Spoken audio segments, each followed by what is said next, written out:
Hello, welcome to Medyascope. Today we will be discussing International Crisis Group's recent report on Russia-Turkey relations in the Black Sea and South Caucasus. The report sheds light on both Turkey-Russia relations as well as NATO's significance for Turkey. Joining me from Moscow is the senior analyst for Russia at the International Crisis Group, Anna Arutunyan. Ms. Arutunyan, welcome to the program. Hi, thank you for having me. Thank you for joining. Before moving on to the Black Sea and South Caucasus, perhaps we can start by discussing the recent developments within the bilateral ties of Russia and Turkey. I see that in the report there's an important part explaining how the ties have been developing in terms of Syria and so on. Can you explain? Yes, well, what essentially happened in the last couple of years is that the downing of a Russian jet over Turkish airspace brought these two powers extremely close to conflict, and that led to, that led to a danger of a military conflict, obviously, but both sides struggled to contain it, and eventually they succeeded. Moreover, they reconciled afterward because I think that Ankara and Moscow realized that they had more. It was more convenient for them to be friends in Syria than to be enemies, and I think that was a very pragmatic step. So since then, their ties have renewed. Putin and Erdogan met 10 times since the souring of relations. Trade and most of the sanctions have been lifted. Trade has been restored, and two are cooperating quite significantly on Syria. And there are two questions that pop into the mind. The first one is, how does the West approach this increasing tie? Well, it's like a lot of the players in Syria. Everybody has their specific interests in this conflict, and of course the West is concerned about Turkey's. Turkey is as a NATO power. It is nevertheless moving closer to the east.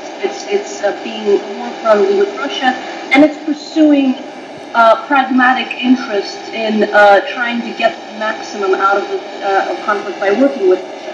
This is disconcerting to the United States, especially because I think that both for Russia and for Turkey, Syria is a place where they might clash on interests. They might have different interests, and they might be pursuing interests differently.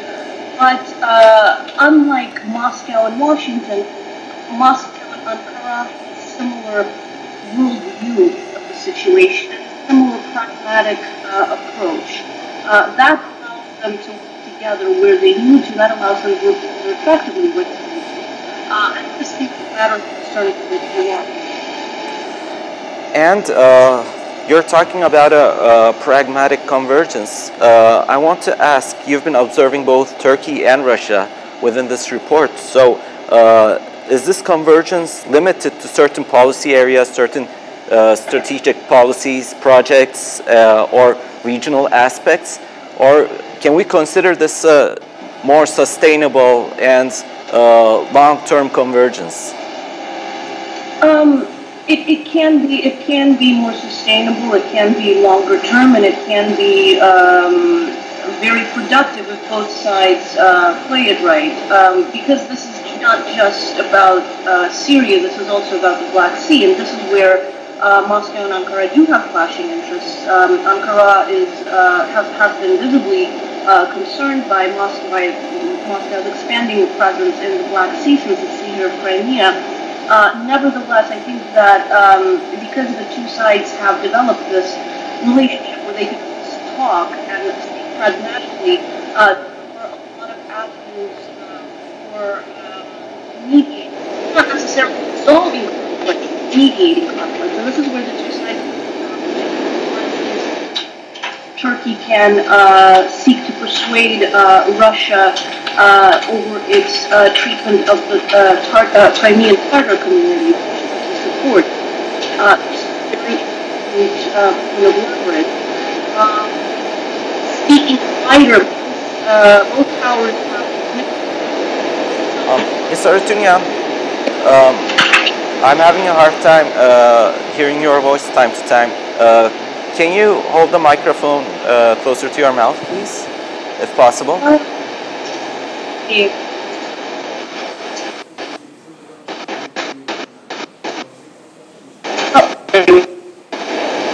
I think that's better.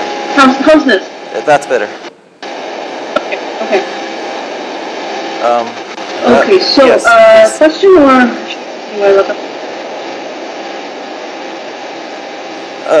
Yes, I think we can move more into Russia's goals and interests in the Black Sea and South Caucasus. You were talking about its interests, so I think we can proceed with that. So, given that there are that Moscow has a stake in what is going on,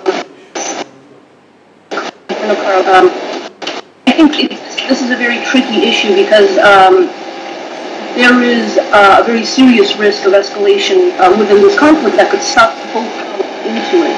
I think that this is a danger that both Moscow and Ankara understand very well. And in Nagorno-Karabakh, Ankara, while clearly dissatisfied, while clearly having its own position, it nevertheless makes a relatively low profile. This allowed both sides to advance safely. And I think this is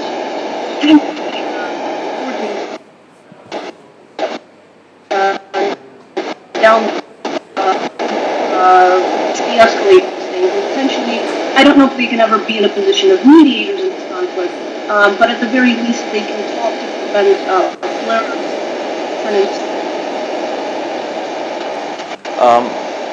And an important issue that comes is NATO. I recall that during the early 2000s, Turkey actively objected NATO entering into the Black Sea, arguing that we're already here. But from the report, we can see that Turkey sees NATO as a more significant power now in terms of the balancing the powers in the Black Sea. Can you explain?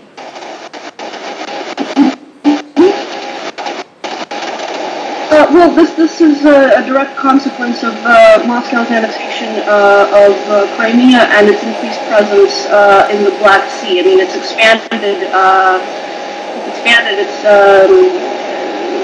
coastal, where it has a coastal presence, and this is not something Ankara can just be completely unconcerned about. It's obviously concerned about the increased presence, and it's used NATO as a counterbalance to that. NATO as a kind of a competitor there, and was cautious about it. Now that changed in 2015, and now I think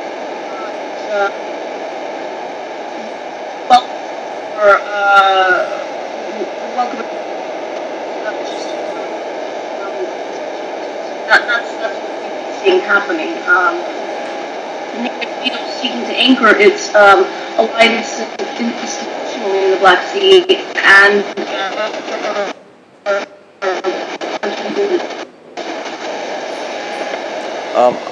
again, I'm having a hard time hearing, but one last question I want to ask is regarding the conflict of interest within the Black Sea and South Caucasus. Is this a source that threats the convergence of the Russian-Turkey relations, or is this an opportunity, or is the convergence an opportunity to overcome the risks in the Black Sea and South Caucasus? This is certainly a very good opportunity because I think that the kind of rapprochement between Ankara and Moscow that happened in the last 2 years of understandings and methods of communication that they've developed, that's an incredibly important asset in potentially placing issue where they can prevent, where they can at the very least prevent escalation. In the long term, very optimistically speaking, they can resolve conflict. We don't want to say that too fast. I mean, it's still unlikely. There are, there are further.